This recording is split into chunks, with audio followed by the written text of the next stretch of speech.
नमस्कार साथियों, आज की नई वीडियो में आपका स्वागत करता हूं। आशा करता हूं आपको यह वीडियो पसंद आएगा। खाटू श्याम बाबा के बारे में कौन नहीं जानता, जिन्हें हारे का सहारा भी कहा जाता है। खाटू श्याम जी को भगवान श्री कृष्ण के कलयुगी अवतार के रूप में जाना जाता है। राजस्थान के सीकर जिले में स्थित श्याम बाबा के भव्य मंदिर में दर्शन के लिए हर दिन लाखों भक्त पहुँचते हैं। देश ही नहीं विदेशों से भक्तों का आना जाना लगा रहता है। बाबा खाटू श्याम का संबंध महाभारत काल से माना जाता है। पौराणिक कथा के अनुसार वनवास के दौरान जब पांडव अपनी जान बचाते हुए भटक रहे थे, तब भीम का सामना हिडिंबा से हुआ।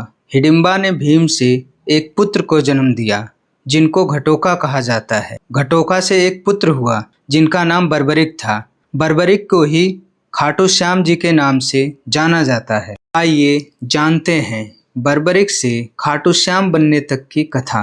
भगवान श्री रामचंद्र के बाद बर्बरिक दुनिया के सर्वश्रेष्ठ धनुर्धर थे। बर्बरिक भगवान शिव जी के भक्त थे। बर्बरिक की भक्ति एवं तपस्या से प्रसन्न होकर भगवान शिव ने उन्हें 3 तीर दिए थे, जिनमें से एक तीर से ही वे संपूर्ण पृथ्वी का विनाश कर सकते थे। ऐसे में जब महाभारत का युद्ध चल रहा था, तो बर्बरिक ने अपनी माता हिडिंबा से युद्ध लड़ने की पेशकश की। तब बर्बरिक के माताजी ने सोचा कि कौरवों की सेना बड़ी है और पांडवों की सेना छोटी है, इसलिए शायद कौरव पांडवों की सेना पर भारी पड़ेंगे। तब उनकी माता ने कहा कि तुम हारने वाले के पक्ष में युद्ध लड़ोगे। इसके बाद माता की आज्ञा लेकर बर्बरिक युद्ध के लिए निकल पड़े।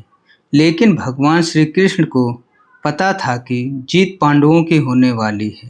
अगर बर्बरिक युद्ध स्थल पर पहुंचते हैं तो वह कौरव पक्ष से युद्ध लड़ेंगे, क्योंकि बर्बरिक के पास 3 बाण थे, जिससे वह पूरे युद्ध का परिणाम बदल सकते थे। इसलिए भगवान श्री कृष्ण उन्हें रोकने के लिए ब्राह्मण का रूप धारण कर बर्बरिक के पास पहुंचे और उनसे उनका शीश दान में मांग लिया। दानशीलता के कारण बर्बरिक ने बिना किसी सवाल के अपना शीश भगवान श्री कृष्ण को दान में दे दिया। श्री कृष्ण ने तेजी से उनका शीश अपने हाथ में उठाया और अमृत से सींचकर अमर कर दिया। बर्बरिक ने संपूर्ण युद्ध देखने की इच्छा प्रकट की। तब श्री कृष्ण ने उनके शीश को युद्ध भूमि के समीप सबसे ऊंचे पहाड़ी पर रख दिया, जहां से बर्बरिक पूरा युद्ध देख सके। युद्ध की समाप्ति के बाद सभी पांडव विजय का श्रेय अपने ऊपर लेने लगे।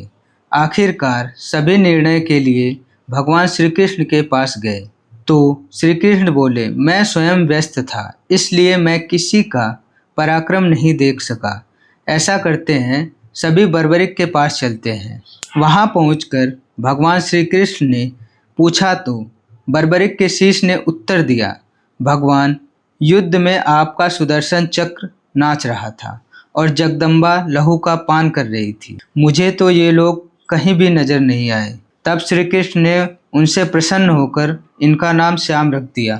अपनी शक्तियां प्रदान करते हुए भगवान श्री कृष्ण ने कहा कि बर्बरिक, धरती पर तुमसे बड़ा दानी न तो कोई हुआ है और न ही कोई होगा। माँ को दिए वचन के अनुसार तुम हारने वाले का सहारा बनोगे। तुम्हारे दरबार में जो भी आकर मांगेगा उसे मिलेगा। इसके बाद भगवान श्री कृष्ण ने बर्बरिक के शीश को गर्भवती नदी में बहा दिया। ऐसे में गर्भवती नदी से बाबा श्याम का शीश बहकर खाटू, उस समय की खाटू नगरी आ गया।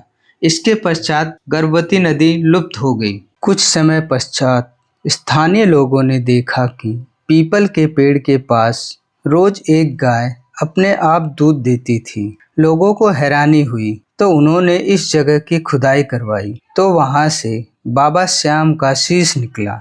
बाबा श्याम का यह शीश फाल्गुन मास की 11 को मिला था। तभी से बाबा श्याम का जन्मोत्सव मनाया जाने लगा। जिस जगह से बाबा श्याम के शीश को खोदकर निकाला गया था, वहां पर श्याम कुंड बना दिया गया। आपको यह कहानी कैसी लगी, प्लीज कमेंट में अपनी राय जरूर दें। अगर आपको वीडियो पसंद आई हो तो वीडियो को लाइक और चैनल को सब्सक्राइब जरूर करें। धन्यवाद।